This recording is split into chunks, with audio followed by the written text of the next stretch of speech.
إنا لله وإنا إليه راجعون. لاعبة النادي الأهلي لكرة الطائرة ناشئات تحت 16 سنة، اللاعبة مايا أحمد ثابت. البقاء لله في هذه الفراشة الجميلة التي ذهبت إلى ربها سبحانه وتعالى. اللاعبة مايا أحمد ثابت هي ابنة مدرب الكرة الطائرة بالنادي الأهلي الكابتن أحمد ثابت، وهي طفلة جميلة نحتسبها عند الله إن شاء الله من بنات الجنة بإذن الله. هي توفت صباح يوم الخميس اليوم. ربنا يتقبلها بمغفرة ورحمة واسعة، ويلهم أهلها الصبر والسلوان وزميلتها وأصحابها.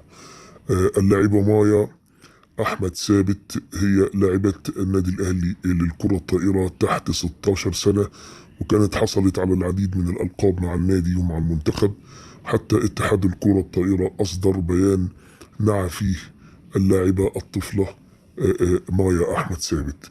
رحمة الله على مايا.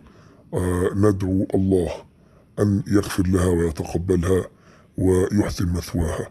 دعوتكم لها ولأهلها بالصبر والسلوان، وأن يتغمدها الله بواسع رحمته. إنا لله وإنا إليه راجعون.